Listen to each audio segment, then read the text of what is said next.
Góðan daginn og velkomin í Öryrkjaráðið á þessum fína miðvikudegi.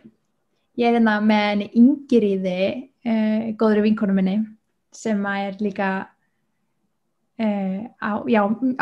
hefur margt um það að segja hvernig það er að verða öryrki sem ung og... Eða hvernig maður fer það ekki. Já, eða það. Það fer allt eftir hvernig þú lítur á það, sko. Já. En segðu mér nú aðeins frá þér, hvaðan kemurðu og hver ertu svona? Ég heiti Ingiríður, ég er fædd og uppalin á Akureyri. Ég er að verða 25 ára í sumar, flutti hingað til Reykjavíkur fyrir að verða 4 árum til að stunda nám í þjóðfræði í Háskóla Íslands. En ég er sem sagt líka langveik og veikind, ég var greind sem sagt með vefjagigt þegar ég var 18 ára, ég var 17 ára og síðan sem sagt eftir ég flytt suður og byrjaði náminu þá fer ég að versna og enda á því að þurfa að hætta í náminu og byrja sem sagt í endurhæfingu.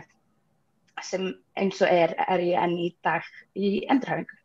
Hvað er þetta þá komnir margir mánuðir eiginlega, síðan þú byrjar í endurhæfingu? Sko, þeir mánuðir sem eru taldir eru held ég 24 núna. Sem sagt, ég byrjaði hjá Virk eftir ég hætti í skólanum, bara stuttu eftir það. Og gekk bara mjög vel, fékk mjög góða þjónustu þar, fór bara í allt í rauninni sem okkur datt í huga geti hjálpað. Ég fór til sjúkraþjálfara, ég fór til sálfræðings, ég fór í gegnum, á sama tíma fór ég í gegnum sérhæfða endurhæfingu fyrir fólk með vefjagigt hjá Þraut sem var í rauninni fyrsta skipti sem ég var að læra almennilega hvað sjúkdómurinn minn væri. Ég, sem sagt, þegar ég er greind fyrir norðan, þá er í rauninni bara sagt að ég sé með það slæma vöðvabólgu að ég sé komið með vefjagigt, sem er náttúrulega núna í dag veit ég að það er bara ekki rétt. Aðeins öðruvísi.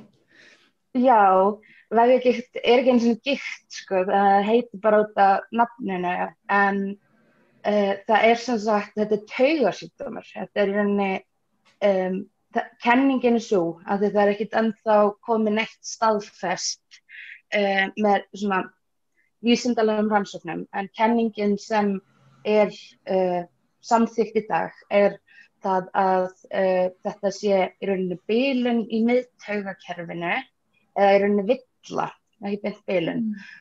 Þannig að líkaminn er í rauninni að mynda meiri sársauka en hann ætti að gera. Og hann sendir of mikið af sársaukabóðum miðað við það sem er í gangi. Þetta er rauninni eins og að þú væri með tölvu og þú væri með vírus og það væri alltaf að segja error, sársauki. En síðan með tímanum að þið eru komið allir sem auka villuboð að það sé sársauki og byrja kerfið að fara í rugl og þarna eins og ég er komið með illvíga vefjagigt sem er í rauninni bara það er þessi skali sem er í rauninni notaður til að meta hvort þú sért með vefjagigt eða ekki og hvernig. Og ég er sem sagt með það mikið af einkennum frá vefjagigtinni að ég kom með það sem er kallað illvíg og er í rauninni svona hæðsti flokkurinn. Það sem í rauninni þetta er farið að hafa áhrif á meltinguna þína, þetta er farið að hafa áhrif á taugakerfið, náttúrulega þetta er farið að hafa áhrif á bara í rauninni brennsluna þína, eins og ég er núna líka síðan komið með aðra sjúkdóma sem eru annaðhvort tengdir eða ótengdir vefjagigtinni. Eins og ég er sem sagt ótengt er ég með annað sjálfsofnæmi, þá er ég sem sagt með sjálfsofnæmi í skjaldkirtli þar sem að líkaminn er að búa til mótefni við honum og ég er svona útskriðað oft, það er svona mím að 2 spædermönnum og er bara eitthvað, þú ert ekki skjaldkirtill, þú ert skjaldkirtill, svona, enginn, eitthvað svona, þú átt ekki að vera hér og skjaldkirtillinn bara eitthvað, víst, ég bara skjaldkirtill, hvað það tala og hann bara eitthvað, burt með þig og líka minn bara eitthvað, já, núna sigruðum við þennan óféta og ég bara eitthvað, má ég bara hafa skjaldkirtil minn takk, ég vil bara hafa mín hormón og líka minn bara eitthvað, nei, við stoppuðum þennan óféta. Já, bara ég vissi betur. Ég svo kann ekki alveg að taka, þú veist, veikindin mín alveg alvarlega en ég kann ekki alveg að taka þeim alvarlega. En já, og síðan ég kom með IBS af því að meldingi minn bara í rugli og það heldur ekki alveg vita hvað í gangi þar. Síðan ég kom með alls konar bólgur og stoðkerfisvandamál sem geta verið komin út af vefjagigtinni eða vefjagigtin út af þeim. Og það bara svona alls konar, síðan náttúrulega verðum maður svona ekkert svolítið góðar andlega þegar maður alltaf í sársauka. Þú veist, eitt af fyrstu á eftir verkjunum þá fylgir oftast almenn kvíðaröskun af því að það líka síðan hefur oft ekki tekið markaðir annarkvort samfélagslega eða læknarnir eða bara þarna þú sjálfur af því að þú bara heldur bara að þú sért vitlaus.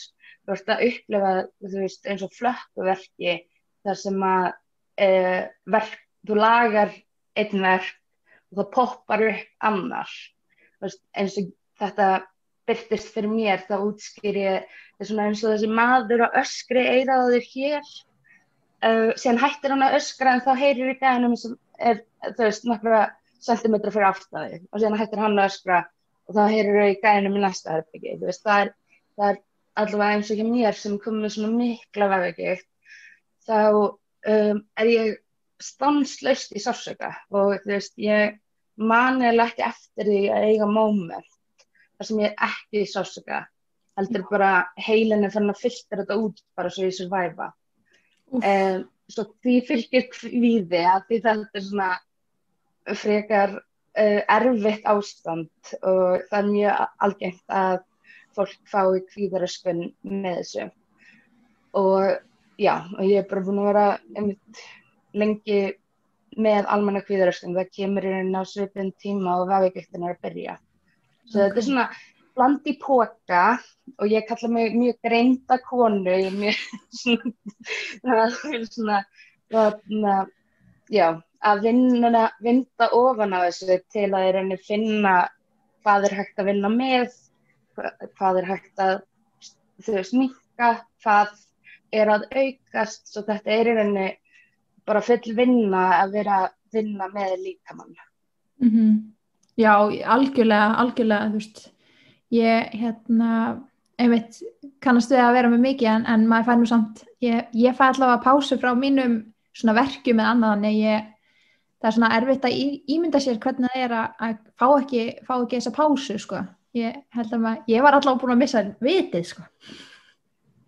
Já, ég skil ekki alveg hvernig ég er að ná að kópa eða þannig og þetta er náttúrulega sko mismunandi fyrir hvernig einn sem fær vefjagikt og þú veist þetta hljómar ógeðslega scary en þetta er eitthvað sem er búin að vera að vinda ofan á sig yfir dálítinn tíma þannig að maður fær ákveðin tíma og þú veist það venst að vera í sársauka en með eitt sem ég glemdi að því að minnast á það er síþreytan sem fylgir oft. Ég er komin með mjög mikla síþreytu og það er rauninni líka sjúkdómur út af fyrir sig en það er fylgifiskur oft með vefjagigtinni og þú veist eins og ég er allavega heppin með það að ég get sofið, þú veist, ég get sofið með tíma en ég hvílist rosalega illa og nýjastu einkenni mín eru svona mjög síþreytu eða ME-kennd svo það þarf að fara að skoða það hvort að ég geti verið búin að þróa með mér alvarlega síþreytu sem væri þá að sér sjúkdómur út af fyrir sig en mér finnst það miklu erfiðara að þú veist, maður getur vanist sársaukanum en það er svo ótrúlega erfitt að venjast síþreytunni. Ég segi oft að þegar ég fer í svona þreytuköst, það ekki bara eitthvað svona, ég svo þreytt, heldur mér líður eins og það hafi verið valtað yfir mig, það hafi komið vitsjur, Harry Potter og sagði úr mér sálina, að því að maður bara einhvern veginn, ekki maður sjálfur, að því að þá hefur bara líkaminn ekki við að díla, svo þá fyrir hann að þú veist, velja hvað hann að eyða orku í og þetta náttúrulega bara mín upplifun af þessum sjúkdómum og þú veist, ég veit að það eru aðrir sem eru með vefjagigt sem upplifa þetta einhvern veginn allt öðruvísi, en það líka því að vefjagigt í rauninni myndast út af einhverju streituvaldandi episód, hvort sem það andlegt eða líkamlegt, þú veist, slys, erfið meðganga og fæðing, erfitt einelti, það svona kannski algengustu í rauninni starterarnir af vefjagigt og síðan getur þetta fylgt öðrum sjúkdómum að því í rauninni þetta bara þannig að þú veist, það bara rosa mikið álag og eins og það var kennt mér þá í rauninni festist líkaminn í flight or fight. Eins og í mér ég basically búin að vera fast þar í streitukerfinu mínu í þessu streitu viðbragði síðan ég var 14 ára. Og þess vegna rosalega erfitt þess vegna heldur líkaminn ennþá að hann sé í þessu streitu ástandi og upplifir sig í hættu, þannig að hann fer að senda vitlaust í rauninni boð allt, að þess núna þurfum við að passa upp á blóðið, að það sé nóg í höndunum og þá myndast bólgur í höndunum og þá fer það blóð sem ætti að vera að fara í meltinguna í hendurnar og þá færði magabólgur af því að það ekki koma nóg mikið af blóði þar og það þetta bara eins og samfélag í stríði, þú veist, það virkar rosa vel í ákveðin tíma og þá fer getan rosalega mikið upp en ef þú ert fastur þar lengi þá verður ekkert eftir. Nei, nákvæmlega. Og þannig í rauninni, þú veist, svo maður einhvern veginn í líkama sem alltaf í stríði, að því í rauninni svo kenning sem núna sem sagt að sem sagt, það eru allir með sem sagt sársaukanæmi, bara eins og sjón eða heyrn. Þetta bara svona skynvitun okkar og og sem sagt ef manneskja, af því ég tala mjög hátt, það manneskja sem með rosalega næma heyrn sem þeir væri að tala við mig, þá væri það náttúrulega ærandi af því að ég væri bara of mikið fyrir hennar skilningavit. Svo þegar fólk sem með mikið sársaukanæmi lendir í aðstæðum sem eru svona erfiðar, þú veist, eins og þessi episód sem fer með þetta á stað, þá sem sagt fer kerfið og festist í þessum fasa í flight or fight eins og ég var að segja. Svo það eins og kenningin að því þetta bara það sem ég læriði í þraut og þú veist, það verið að skoða þetta meira sem betur fer núna, þú veist, það búin að vera mörg ár bara var svo margar rangar í rauninni eða þú veist, læknar héldu bara svo vitlaust þetta en að því að núna farið að skoða þetta út frá taugunum og miðtaugakerfinu, þá loksins verið að skoða þetta eitthvað. En svo í rauninni, ég smá út allt. En það sem sagt, þannig að í rauninni allir þeir sem fá vefjagigt með mikið sársaukanæmi en ekki allir sem með mikið sársaukanæmi fá vefjagigt. Já, svona eins og allir þumlar eru fingur en ekki allir fingur eru þumlar. Já, akkurat. Já, mjög góð lýsing, bara algjörlega. Og ég held að örugglega margir að núti finna sér svolítið í þessu einmitt. Þetta náttúrulega, það svo leiðilegt hvað þetta sjúkdómur sem miskilinn og einhvern veginn svona fordómarnir gegn því, það eitthvað svona, já, þetta er bara vefjagigt og þú þú verður veist, hægt af þér. nákvæmlega, það er náttúrulega bara ekki þannig. Nei. Þetta er ánáttúrulega bara, þetta er sjúkdómur sem á skili bara alveg jafn mikla virðingu eins og hver annar taugasjúkdómur eða hver annar sjúkdómur bara, út af því að það er ekki eins og maður velur þetta. Nei. Þetta, þú veist, ég hef alveg, ef maður ætlar að velja sjúkdóm, þá held ég að maður myndi ekki velja vefjagigt, það er alveg á hreinu, sko. Ég væri, sko, þú veist, að einhverju leyti það er maður náttúrulega þakklátur fyrir sjúkdóminn sína, þótt að maður væri alveg til í að losna við þá. En eins og mér að, eins og því ég hitti fólk sem er að byrja að reyna að vorkenna mér, eða þannig, þú veist, að ég sé svo ung og hafi verið að díla við þetta svo lengi og þetta er svo erfitt og allt þetta, það segir ég að í rauninni er ég heppin, ég allavega fékk greiningu þegar ég var þetta ung og ég versnaði svona mikið áður en ég var komin með fjölskyldu og alls konar blessunarlega streituolda sem maður og bara skyldur og svona var þá er léttara að fara fram á við með vitundina að þetta er það sem er í gangi, af því það er svo margar konur þarna, því það er mjög fleiri konur heldur en karlar sem fá þetta, svo ég er oftast í meðferðum með öðrum konum að sem fengi þetta á mínum aldri en eru 20 og 30 árum eldri en ég og hafa aldrei fengið neinar útskýringar fyrir núna þegar þær eru komnar í algjört þrot og ég rauninni, sko, ég hefði átt að fá aðstoð því ég var greind fyrst, ég þurfti bara að bíða í 5 ár, það eru sumar sem hafa verið að bíða í 15, 30, 40 ár, sko, og þarna það er sem er svo erfitt að horfa upp á og líka það að við erum ennþá dálítið úrræðalausar í þessu. Það er þraut og ég var mjög heppin að komast þar inn af því að það er núna 3 ára biðlisti eftir að komast í greiningu þangað. Já. 3 og þau ár. eru 3 ár. Og það er rosa langur tími að bíða án svara.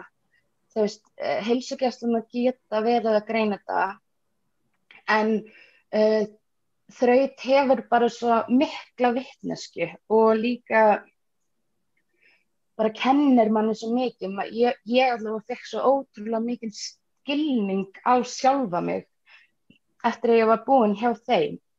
Og þetta er náttúrulega, þú veist, það eru rosalega margir sem fá í rauninni ekki þá aðstoð sem þau þurfa af því þau vita ekki af þessu. Og þraut er núna búin að vera að vinna með heilsugæslunum og eru búin að vera að vinna að vitundavakningu með þetta og það var mér að þau ýtta eftir því að það eru sett starfshópur þetta á Alþingi, af því það er svo rosalega mikið af konum sem fara á örorku með vefjagigt, hvort að það sé með einhverju öðru eða eitt og sér. Og það hefur verið núna, allavega seinast þegar ég frétti, þá væri verið að vinna að vinnuferlum fyrir fólk sem væri með einkenni af vefjagigt, svo að það væri gripið inn hraðar. Af því það er svo miklu einfaldara og viðráðanlegra að ná utanum þetta þegar þetta er á fyrri stigum. Algjörlega, alltaf betra.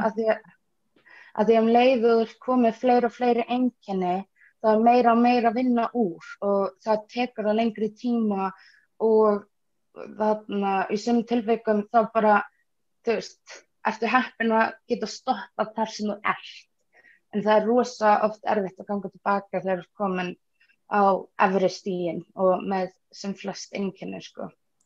Það er það náttúrulega og það er náttúrulega alltaf best að geta gripið inn sem fyrst, bara sama hvað það er, hvað sem, þú veist, og sérstaklega einmitt eins og það með, þú veist, líkamlega sjúkdóma, það hangir svo rosalega með einmitt andlegu heilsunni og þegar við erum eitt og ein, þú veist, heild, við erum ekki andleg og svo líkamlega heilsa, þetta er bara eitt og sama, sko. Þannig að þú veist náttúrulega því lengur sem þú ert að bíða án svara, því veikari verður maður náttúrulega bara líka á geði. Og líka bara það skiptir svo miklu máli að fá stuðning og skilning. Að þegar þú veist, fyrst, þú veist eins og hvernig það var með mig þegar ég fikk bara, ok, ég er með svo mikla vöðvabólgu, ok, þá þarf ég bara að vinna í því að minnka vöðvabólguna, en þú veist, ég vissi ekkert að þetta væri í kringu streitukerfið og ég vann mig bara í kaf, af því ég var bara 18 ára og vissi ekki betur. Af því að þú veist, ég vissi ekki að ég ætti að vissi betur í rauninni. Nei, náttúrulega engan veginn hægt að vita það fyrirfram. Það er náttúrulega bara, þú veist, það er náttúrulega bara ótrúlega gott að þú fékkst náttúrulega greininguna svona stemma, en náttúrulega þegar maður fær ekki réttar leiðbeiningar og þú veist, þessar leiðsögn sem maður þarf í rauninni eins og frá þraut og annað sem maður heyrir hljómar eins og það séu sérfræðingarnir, þá náttúrulega er erfitt að gera rétt, þú veist, það er bara ekki hægt. Og síðan líka, þú veist, það er ekki bara þessi hluti af kerfinu, þú veist, eins og það sem ég hef verið að lenda í. Já, afsækið smá pásu sem var að ljúka. Læknar hringja stundum og það verður víst að svara því. Annars verður þetta nú ekki öryrkja á því. Nei, segðu. Afsækið læknarhringingu. Svona tæknilega atriði. Já. Og maður er aldrei í fríi með þess að blessuðu sjúkdóma. Jesús minn, nei, það er ekki. Og svo heldur Tryggingastofnun að þetta sé eitthvað lúxuslíf. Já. En þú hérna reyndi nú að sækja að verða öryrki. Þið langaði svo að verða öryrki. Já. Náttúrulega búin að vera draumur frá því í bernsku. Fyrir löglega reasons þá var þetta brandari.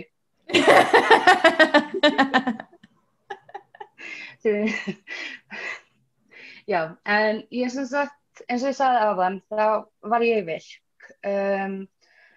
Kláraði þar 21 mánuð, ef maður minnir rétt.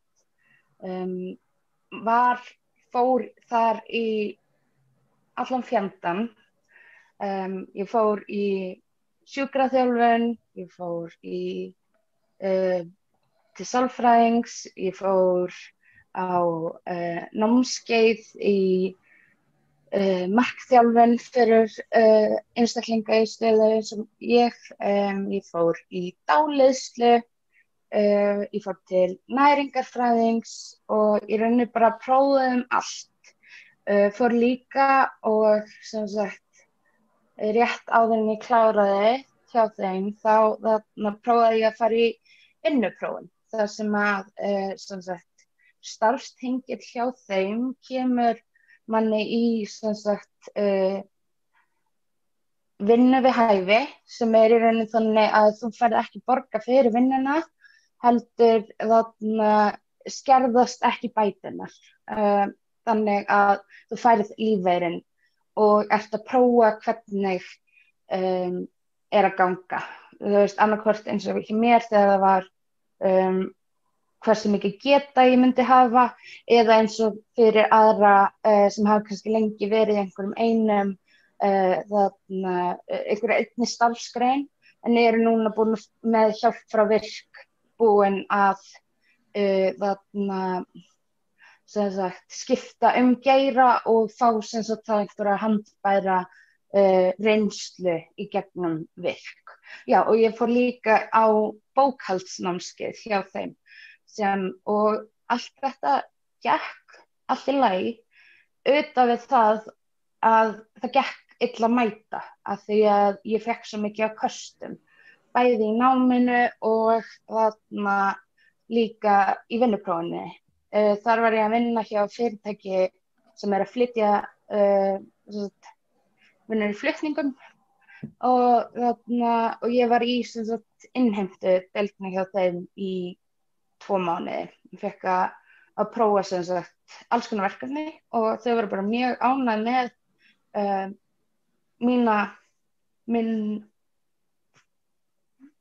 hvernig kemur blessaða heilaþokan að Svona hvað þú varst að gera. já, bara voru ánægð með mig sem starfskraft, en mér fannst einmitt svo erfitt að þeir alltaf að vera að hringja mig inn veika eða komast ekki, þú veist, ég var að vinna við tölvu með sólgleru að því ég var að byrja að fá mígreni, þú veist, út af spennuverkjum. Það er komið núna sem sagt þannig að ég er sem sagt með syndrom í annarri rasskinninni sem ég finnst óendanlega fyndið á því hver fær rosskynnasyndrom en það er svo þannig að einn vöðvinn stífnar upp og klemmir taug, þannig að það getur verið rosalega vont að sitja, svo bara að sitja hérna og tala við þig, þá þarf ég að taka verkjalyf við að sitja.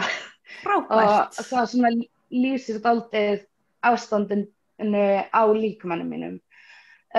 Svo sem sagt þegar ég var búin að vera í cirka 20 mánuði, þú veist, 1,5 ár að verða styttast í 2 og var búin að ná árangri, en að því að ég var ennþá að versna líkamlega, þá eittist sá árangur dálítið upp, þú veist, ég var að ná árangri á einu sviði og þá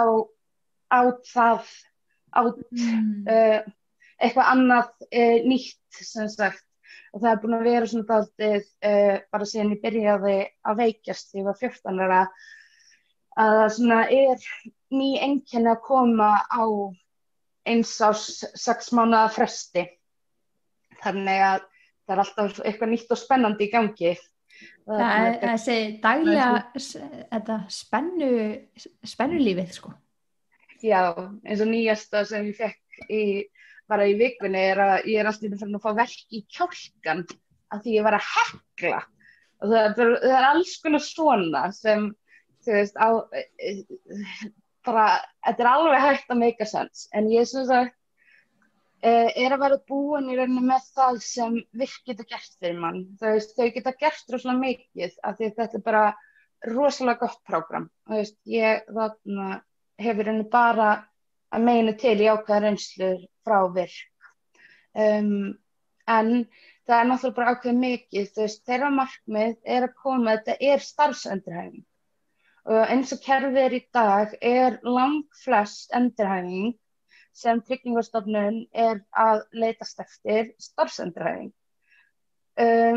Og ég sá bara fram á það með sérstaklega vinnuprófunum, þar sem ég var að prófa að vinna aftur, að ég er bara engan veginn tilbúin og einmitt fór bara líka að horfast í augu við það að kannski verði ég bara aldrei nógu góð til að snúa aftur á vinnumarkaðinn og allavega ekki nærri strax. Að það sé kannski ekki endilega aðal markmiðið svo sem... Nei. Út af því að þegar maður er svo mikið veikur að þá náttúrulega þú veist ekki að fara að vinna eitthvað 100% vinnu eitthvað í bráð. Þú veist, og engin ekkert fagfólk er að fara að segja það heldur. Ég nefnilega fórum mitt að ræða við fagaðalina minna þetta, að ég væri bara að horfast í augu við hvar ég væri og það voru allir sammála að eins og staðan er í dag er ég ekki tilbúin og það er langt í það og allir fagaðalar, sálfræðingar, læknar, bara í rauninni sem er að vinna við þetta eru sammála það. Ég vissi af því að Tryggingastofnun er mjög erfið með það þegar fólk er að fara af endurhæfingarlífeyri yfir að sækjast eftir örorku, að það er mjög erfitt að fá það mat. Svo ég fór til læknisins míns og spyr, því að það var í rauninni búin að segja við mig að ég þurfti, það var allavega mín upplifun, ég veit ekki hvort einhver sagði mér það eða hvort að ég skildi bara kerfið þannig að ég þurfti sem sagt að klára þessa 36 mánuði sem er sem sagt hægt að fá í endurhæfingarlífeyri. Ég er búin að lesa mjög yfir lögin og það er sem sagt í lögum Tryggingastofnun að þeir geta sett skilyrði að fólk fari í endurhæfingu í 18 mánuði. En undir sérstökum kringumstæðum má framlengja það tímabil aðra 18 mánuði, sem sagt 36 mánuði í heildina. Þannig að ég fer til læknisins míns og við förum að ræða hvað í boði, af því ég var búin að ætla að fara sjálfstætt starfandi í endurhæfingu, eða sem sagt á mínum eigin vegum, en það var í rauninni engin endurhæfingar aðili sem ég, eða sem sagt fagaðili sem ég var að vinna með á þeim tíma og enn í dag, sem hefði tíma og getu að halda utan endurhæfingu, af því það þau þurfa náttúrulega að geta verið að sýna fram á einhvern árangur og vera náttúrulega sinna mér sem manneskju í endurhæfingu og bera ábyrgð á því. En læknirinn segir að miðað við það sem hún er búin að sjá mér, þá ættum við að reyna á örorkumat, að ég geti það fengið tímabundna örorku til þess að vinna bara hægt og rólega úr mínum málum, fókusera á það að ná bara lífsgæðunum mínum upp og síðan þá seinna meir væri hægt að vinna á starfsgetunni, en bara leyfa í rauninni gefa sjálfur mér tíma til að vinna úr öllum þessum einkennum og heilkennum sem ég er búin að mynda með mér og sjúkdómum. Svo ég byrja útskrifast frá virk í lok desember 2019 og sæki örorku í janúar 2020 og fæ synjun að endurhæfing sé nú ekki fullreynd þótt að það standi í útskriftarskýrslunni minni frá virk að hún sé fullreynd. Þeir meira að segja í fyrstu neitunni minni þá vitnuðu þeir öfugt í læknisvottorðið mitt.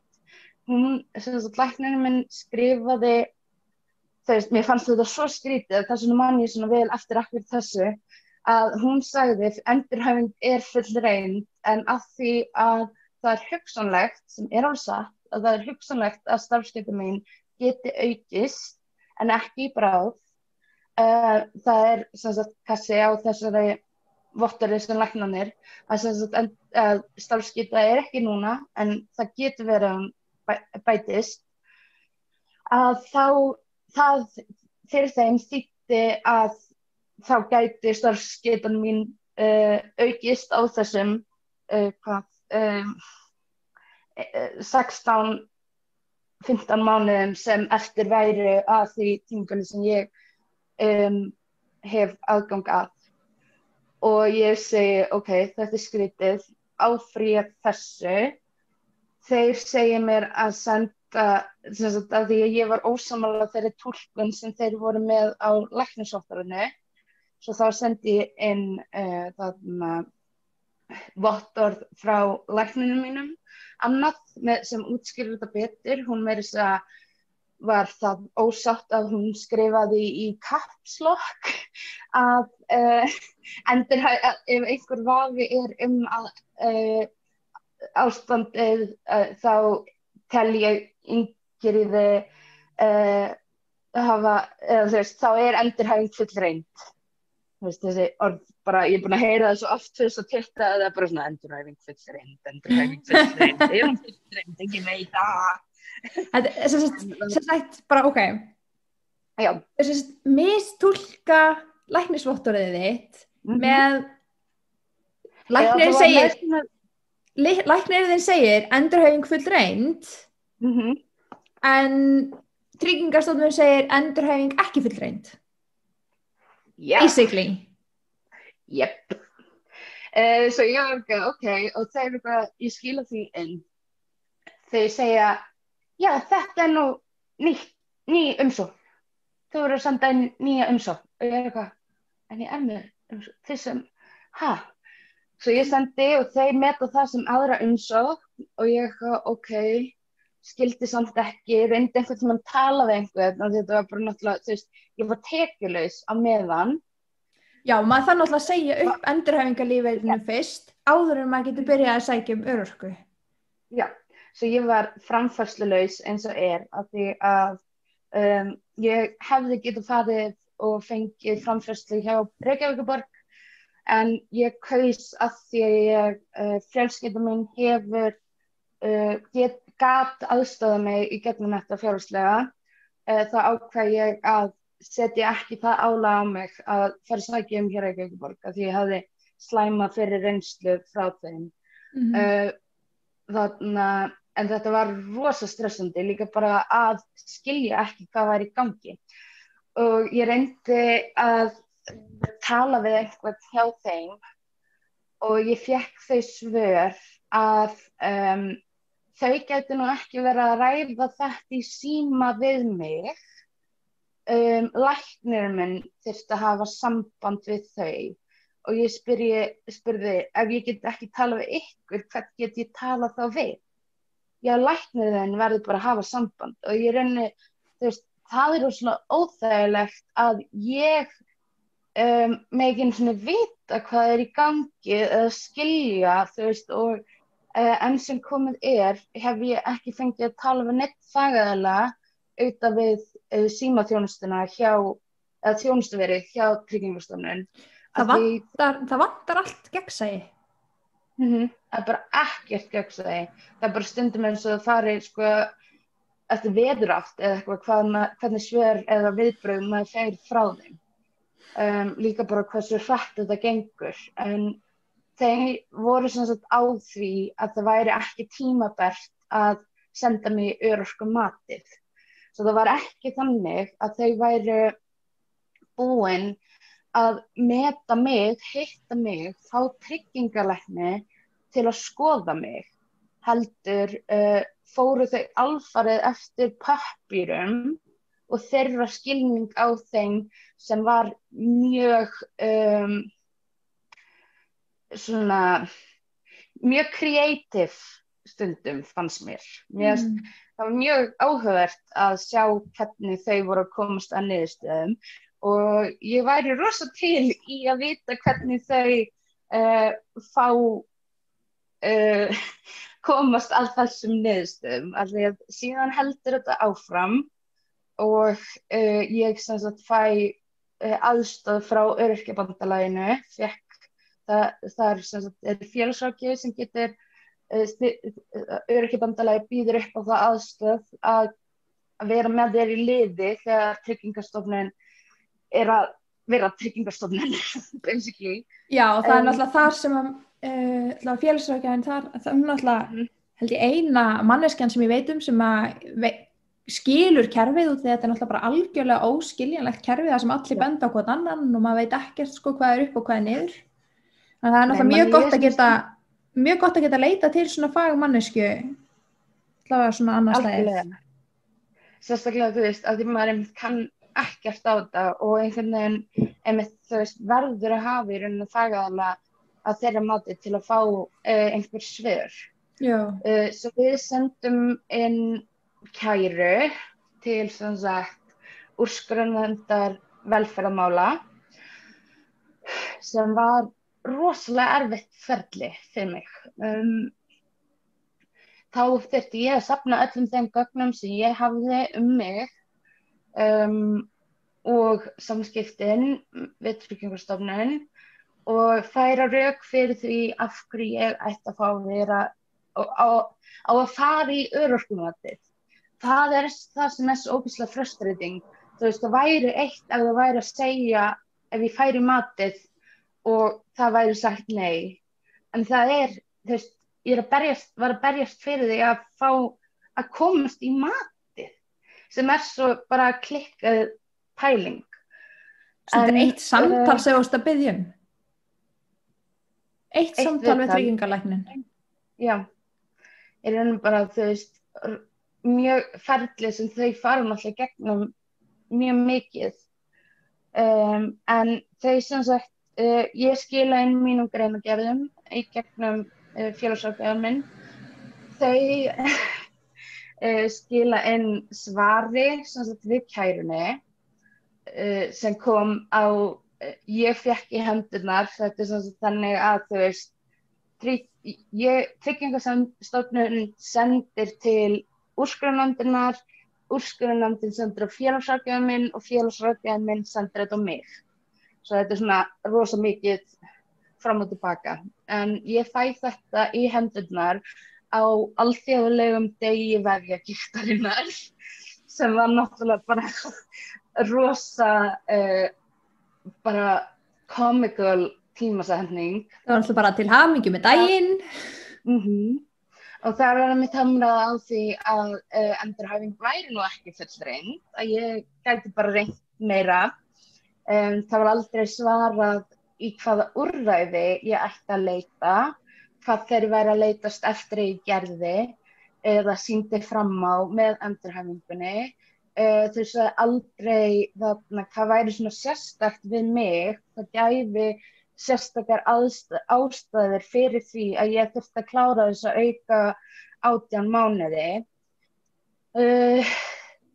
Já, og svöruðu aldrei þeim spurningum í öllu þessu ferli. Þetta held ég í mars, síðan sendum við inn stærri í rauninni röksemda, þú veist, fyrst sendum maður inn af hverju maður að kæra þessa niðurstöðu og síðan sendum maður inn röksemdafærslunar fyrir því og síðan fæ ég í hendurnar greinagerð frá þeim aftur í gegnum þessa keðju og það lendir akkurat á afmælisdeginum mínum. Nei.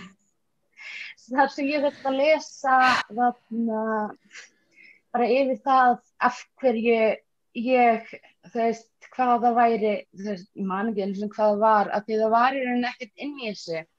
Það var í rauninni aldrei sagt neitt, þú veist, útskýrt neitt að mínu mati. Nei. Og síðan loksins fer þetta og síðan náttúrulega sumarfrí inn í þessu og síðan í september þá fæ ég loksins niðurstöðu frá úrskurðarnefndinni og þeir komast að þeirri niðurstöðu sem ég ennþá skil ekki að endurhæfing sé nú ekki fullreynd af því að þeir mötu það að innan lagana hægt að láta einhvern meta umsækjanda hvort að frekari endurhæfing sé við hæfi eða ekki. Af því að ég fór í mat hjá VIRK sem í rauninni lokaskýrslan og í rauninni útskriftar mat. Þá mat úrskurðarnefndin það að það hefði verið þetta óháða mat sem það var ekki, eða það var allavega ekki látið mig vita af því. Furðulegt.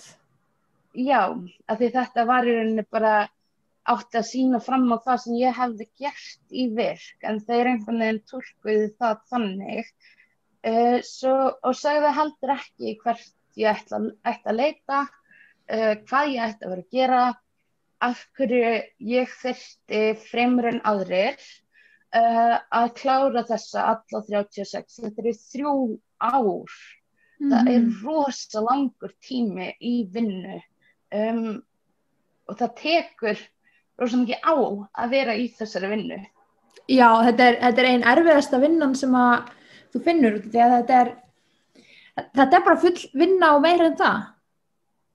Og stundum þarf maður bara smá breyk, sko. Að því að vera í stanslausum meðferðum til þess að reyna að ná einhverjum bata sem ekkert alveg víst hvort náist, ógeðslega erfitt. Sérstaklega, þú veist, þetta rauninni, þetta ferli, öll þessi óvissa og einhvern veginn að vera að kvestjana dálítið mína upplifun á þessu og hvernig ég var að standa mig í þessu var rosa erfið á andlegu hliðina mína og í rauninni ég er búin að fara tilbaka, þú veist, kvíðinn minn fór svo mikið upp, sérstaklega þegar COVID var inn í þessu, vinkona mín deyr á þessum tíma og þú veist, og síðan endalaust verið að kremja vonina Tryggingastofnun að trampa á því að maður fengi einhverja stjórn yfir sínum líkama, yfir sínum tíma og sínu lífi. Já, og þurfa ekki að vera að skila inn það er rosa mikið áreiti að þurfa alltaf að skila inn á 3 mánaða fresti umsóknum og vita aldrei hvort að þau muni bara neita. Nei. Það getur alveg gerst. Þetta er rosalega streituvaldur. Þegar maður náttúrulega, eins og við tölum áðan, bara náttúrulega alls ekki, náttúrulega, hvað sagðir ekki að vefjagigt að það, svona, hvað maður segja, þrífst á streituvöldum í rauninni? Já, það ýtir undir, svo þú veist, ég með, eins og ég sagði þegar ég fekk þessa niðurstöðu, ég sagði við félagsráðgjafann minn, sko, ég var allavega fengið meira að vinna úr í gegnum þetta ferli, þekks ég Tryggingastofnun, af því að þetta er svo ógagnsætt og bara niðurbrjótandi og það sem sagt, þau sögðu oft í þarna, sem sagt, sínum greinum eða sínum rökstuðningi að ég væri svo ung. Við höfum oft náttúrulega talað þetta saman að því við lendum báðar í þessu, við erum bara of ungar til að vera svona veikar. Já. En þú veist, og maður farin að frétta af alls konar, sko, að ég nefnilega alls ekki undantekningin. Það eru, þú veist, meir og meir eru þeir ekki að hleypa ungu fólki í matið og ég held að mikið til sé það að því að þeirra mati voru tölurnar farnar að líta of illa út. Að það væri bara of margir ungir öryrkjar. Já, ég já. Í stað þess að fara í aðgerðir til að grípa fólk betur fyrr í ferlinu, að fá meiri stuðning, meiri þjónustu, meiri aðstoð, sérstaklega í geðheilsukerfinu, sem náttúrulega bara djók eins og það náttúrulega átti að vera núna að niðurgreiða sálfræðinga, en það engin peningar í það ennþá og það allt bara innantóm loforð. En í stað þess að fara í uppbyggingu í kerfinu, þá gera það erfiðara fyrir fólk að fara í mat. Og það ekki fólk eins og sumir alþingismenn hafa verið að tala að fólk sem eiga nú ekkert með það að vera öryrkjar, eru bara að gera þetta að gamni sínu og að þetta sé nú bara bótasvik og eitthvað svona. Það fer enginn, þú veist, ég held að allir sem hafa upplifað samskipti við Tryggingastofnun viti það og það enginn að gera þetta til að leika sér. Það ekki þurfa, þú veist, ekki pólitíkusar, ekki skrifstofufólk. Það fagaðilar sem vinna og meta þessa einstaklinga. Það þeirra og einstaklingsins sjálfs að vita hvort að þau þurfa að fara í þetta. Og þetta er líf sem enginn kýs sér. Þú veist, þú veist, við erum langt undir meðallaunum eða undir bara lágmarkslaunum. Þú veist, það engin sens fyrir okkur að komast út á fasteignamarkaðinn nema bara fyrir einhverja svaka heppni. Ef við vinnum í lottó, ef maður á fyrir lottó meðanum, þar að segja.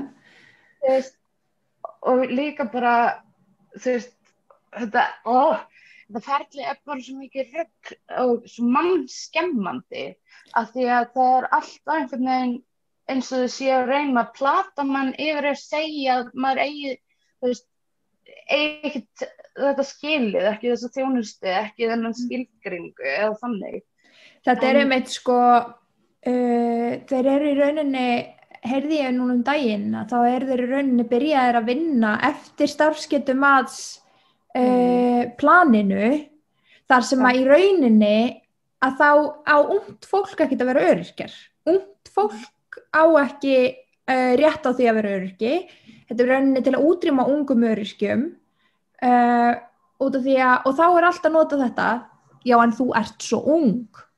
Já, það breyti því ekki að líkami minn til dæmis er nýræður ef ekki meira. Þú veist, það breyti því ekki hvernig þú ert, það breyti, þú veist, þetta svo rangt. Þú veist, það sem ég upplifi svo mikið þú veist, að þeir ég held að þeir eru bara að fara að kenna alltaf núvitund yfir Tryggingastofnun, að því að það breytir, þú veist, staðan í dag eins og hjá mér, hún ekki góð og hún mun ekki vera góð í einhver tíma í viðbót. Ég mun þurfa að vinna mjög mikla vinnu til að bæta lífsgæðin og bara, þú veist, bara til að funksiona. En að því að Tryggingastofnun segir einhver tíman, þú veist, ef að það eru einhverjar prósentalíkur á því að þetta geti breyst, þá förum við eftir þeim. Það ekki það að, þú veist, þeir horfa ekki á það í hvernig ástandi fólk núna, hvaða hjálp þau þurfa núna, heldur óraunverulegar kröfur óskhyggju, og líka þá það verið að refsa fólki fyrir að hafa jákvæða sýn á ástandi sitt. Að segja þetta shitty en ok, með tímanum getur þetta og þetta bæst. En það gefur þeim að því þau horfa bara á það að þetta hugsanlega getur bæst, þá gera þeir það erfiðara fyrir einstaklingana að bæta ástandi sitt með þessu að gera þetta svona erfitt og ómanneskilegt og bara órökrétt. Þetta sorglegt að sjá þessa þróun þar sem að ungt fólk, þú veist, ég held að það engin ungur þarna úti sem að myndi segja, heyrðu, það svo hentugt að vera öryrki, út af því að þetta ekki eitthvað sem að velur eins og þú sagðir, og það að ætla að útrýma okkur fáur sem að þurfum virkilega á þessu að halda til þess bara eins að geta lifað, og því að það ekkit ókeypis í þessu lífi, að þá verið að vinna eftir þessu starfsgetumati og hver á mest skilið að fá örorku. Hvers slags keppni það? Þú veist, við eigum náttúrulega bara að, þú veist, við lítum á okkur sem velferðarríki. Þannig að þá eigum við að vera að hugsa alla, ekki bara þá sem einhver velur að sé mikilvægastur. Að, þú veist, það hljómar bara eins og eitthvað svona darwinismi eða þannig bara survival of the fittest. Þú veist, það eitthvað sem fólk í löndum, þú veist, læknar í löndum þar sem COVID þau þurfa að vera að hugsa þannig. En það á ekki að vera, þú veist, við eigum öll rétt á því að eiga öruggt og það gott líf, sama hver við erum. Og þú veist, eins og staðan í dag, þá kerfið okkar að koma í veg fyrir það. Ég held að þetta séu bara rosalega góð lokaorð, nema þú hafir eitthvað bæta við. Bara takk kærlega fyrir að fá mig.